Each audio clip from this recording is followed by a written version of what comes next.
এটি হচ্ছে যশোরের কেশবপুরের ভরত ভয়না টিভি। আমরা এখানে ঘুরতে গিয়েছিলাম, জায়গাটি অনেক সুন্দর। এর পাশে হচ্ছে চারিপাশে রাস্তাগুলো তেমন ভালো না। এটা হচ্ছে টিকিট কাউন্টার, এখান থেকে টিকিট নিয়ে আপনাদের ঢুকতে হবে। এটা হচ্ছে একটি প্রত্নবিদ। এটা চারিপাশের সৌন্দর্য খুবই ভালো, দেখতে অনেকটা পাহাড়পুরের বৌদ্ধবিহার ও বগুড়ার মহাস্থানগড়ের মতো। এখানে অনেক দর্শনার্থীরাই আসেন ঘুরতে এবং দেখতে। আমরাও তাই গিয়েছিলাম, যে এখানে সুন্দর একটি জায়গা আছে শুনে আমরাও গেলাম। আসলে অনেক সুন্দর জায়গাটি, আমাদের খুব ভালো লেগেছে ঘুরে।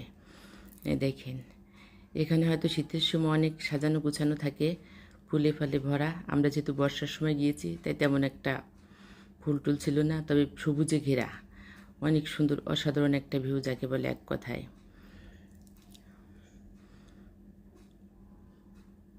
অনেক সুন্দর। এখানে 1984 সাল থেকে 2001 সাল পর্যন্ত গবেষণা চালায়।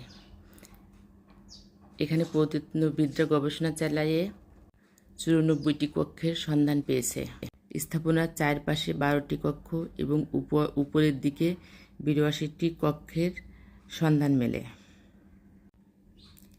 এর উপরে 4টি কক্ষ ও পাশে 8টি কক্ষ আছে। এগুলো খনন কাজ চালানোর সময় পোড়ামাটির তৈরি মানুষের মুখমণ্ডল, দেবদেবীর হাতের ভগ্নাংশ ও আরও দুর্লভ সব মূর্তি পাওয়া যায়, যেগুলো এখন খুলনা বিভাগীয় জাদুঘরে রাখা আছে।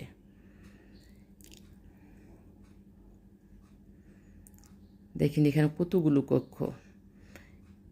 এগুলো আগে মন্দির ছিল, এখানে নাকি অনেক জমজমাটভাবে পূজা অর্চনা হইতো।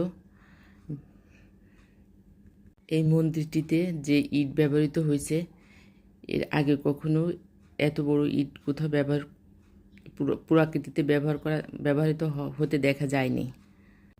এটি স্থানীয়ভাবে এটিকে ভরত রাজার দেওয়াল হিসেবে পরিচিত। এটি দেখতে অনেক সুন্দর, অনেক দর্শনার্থী এখানে আসেন দেখতে। এটি যশোর জেলার কেশবপুর উপজেলার ভদ্রা নদীর পশ্চিম পাশের সীমান্তবর্তী গ্রাম ভরত ভয়না। এই গ্রামে মাথা উঁচু করে দাঁড়িয়ে আছে। এটি আনুমানিক 1500-এর বেশি আগে এই ঐতিহাসিক পুরাকীর্তি তৈরি হয়েছে।